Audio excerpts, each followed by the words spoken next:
What's up, creative warriors? Derry here, and welcome back to the vlogcast. In this episode, we're going to cover your sidekick followed by a hook and a cross. Of course, we're still in the backyard. You hear all the lovely sounds, see the flowers, maybe even the butterfly. What do you say? B-roll.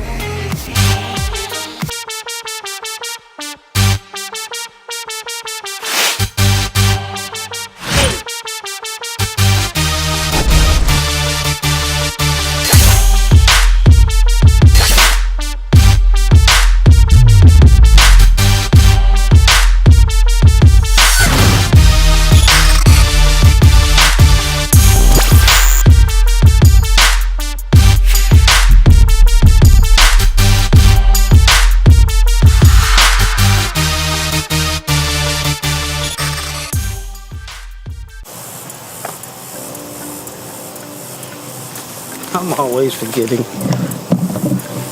Testing. Alright, creative warriors. Our subject matter for today.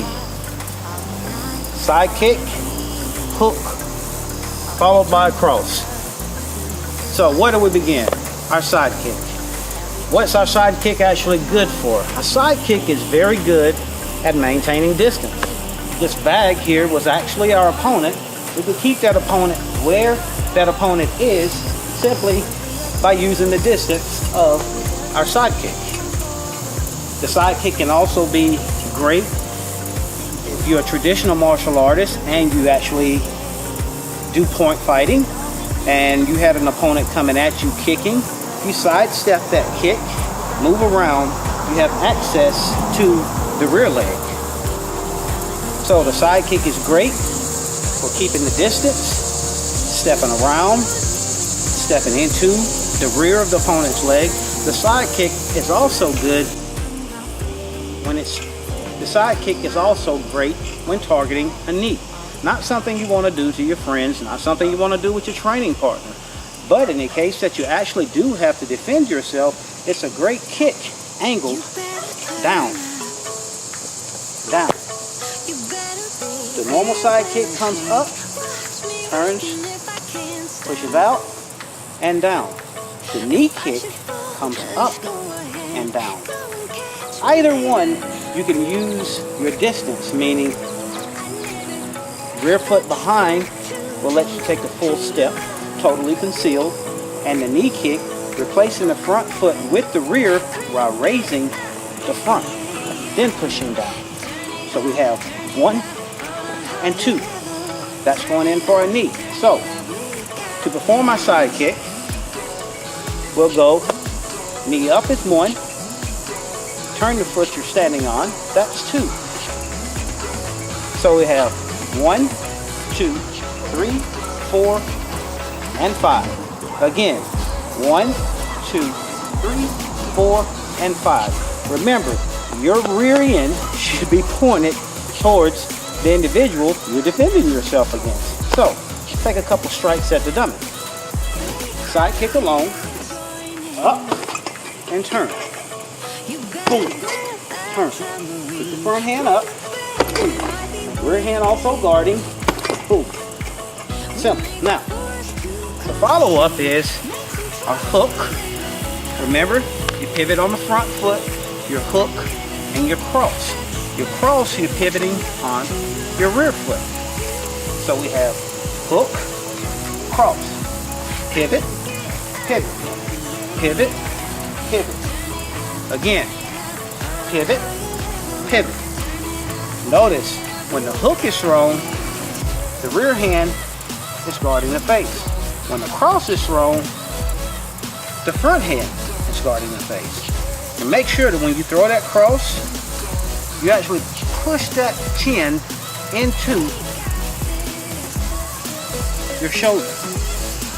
Making sure that as that counter comes across, you don't get caught with a hook to the face. So, your full technique for today: side kick, hook, cross.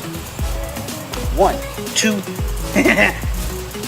1, 2, and 3. 1, 2, 3. 1, 2, 3. 1, 2, 3. Work your techniques as hard as you possibly can. Now, what goes with this lesson? I'd like to talk to you about your focus and your concentration. Anytime you're working on your techniques, whether with an opponent or by yourself, what you have to remember to do is keep your focus. Meaning, if my focus in my training is my sidekick for today, as I'm sidekicking, just like you, anyone else, you're going to have other thoughts enter your mind. Push those thoughts aside and bring your focus back to the task at hand. It's very easy to have a wandering mind while training. We all want to work on far more things than the one thing that we planned on. So, focus is key. Bring your focus back anytime it wanders away from the actual activity that you're performing. One more time. Sidekick, hook, cross. Sidekick, hook, and cross. All right. All right, it's been Derek Harris. Sidekick, hook, and cross. Like this episode if you like it. Subscribe if you're inclined to do so, and I really hope you are. And by all means, please do comment. As always, I'd like to know what you think about the techniques, my broken verbiage and terminology and trying to explain it, and I'll see you in the next episode. Whoosh.